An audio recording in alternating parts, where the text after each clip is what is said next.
দেখো আজকে আমি পালং শাক রান্না করবো, একটু মতলব আলাদা টাইপ দিয়ে। তার জন্য আমি পেঁপে নিয়েছি, তার সাথে দেখো আমি একটু বেগুনটা ভেজে নিচ্ছি, অল্প বেগুন ভাজা করছি। আর দেখো পালং শাকের জন্য আলু, টমেটো, কাঁচা লঙ্কা, পেঁয়াজ আর একটু সবজি দিয়েছি, দেখতে পাচ্ছ। আর পালং শাকটা দিয়ে রেডি করে নিয়েছি, তার সাথে পাঁপড়টা ভেজে নিয়েছি। আমি একটু পাঁপড় দিয়ে রান্না করব আজকে পালং শাকটা। তো খেতে একটু হেভি লাগে, আলাদা টাইপের স্বাদ লাগে, ভালো লাগে, খুব ভালো লাগে খেতে। সেই জন্য রেডি করে নিয়েছি। দেখো আমি কীভাবে কীভাবে রান্না করছি। ওকে, দেখো আমার বেগুনটা ভাজা হয়ে গেল।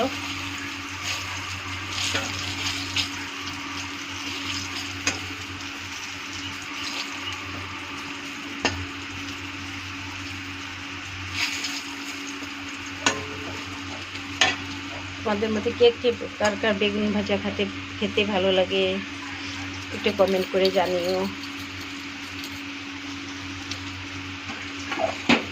এখন আমি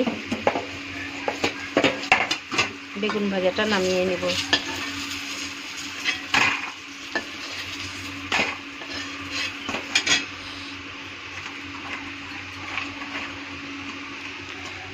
বেগুন ভাজাটা নামিয়ে নিয়েছি। এখন ওর মধ্যে আমি আরও একটু তেল দিয়ে দিব।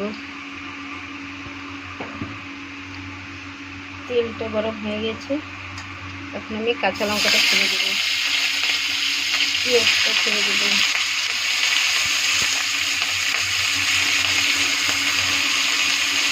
আমি পাঁচফোড়ন ছেড়ে দেবো।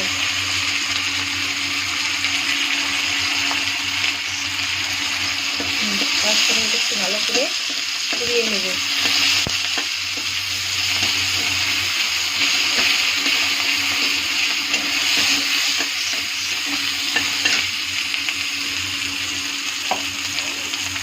এখন আমি হাফ চা চামচ হলুদের গুঁড়ো দিয়ে দেবো,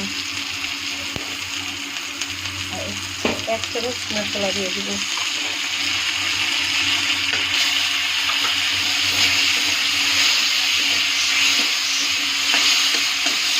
নাড়াচাড়া করে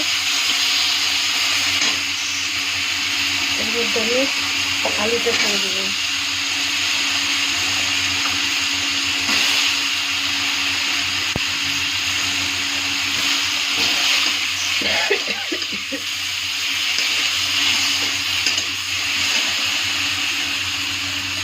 আলুটা ছাড়ার পরে স্বাদ অনুসারে লবণটা দিয়ে দেবো।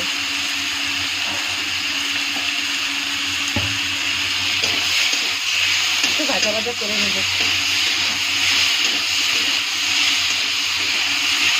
ভাজা ভাজা করে আমার যে সবজিটা ছিল সেটাও ছেড়ে দেবো।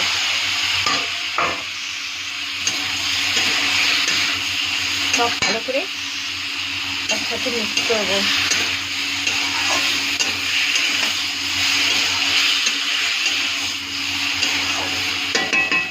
এখন 5 মিনিটের জন্য ঢেকে দিব।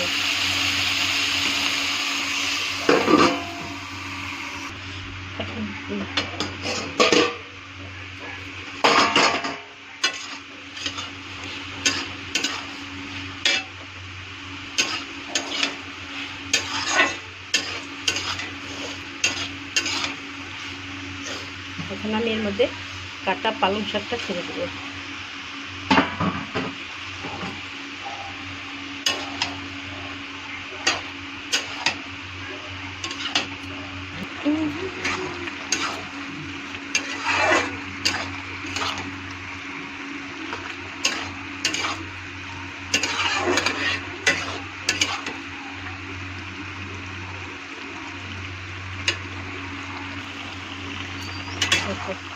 আমার সবজিটা হয়ে গেছে। এখন আমি এর মধ্যে পাঁপড়টা ভেজে রেখেছিলাম সেটা ছেড়ে দিচ্ছি।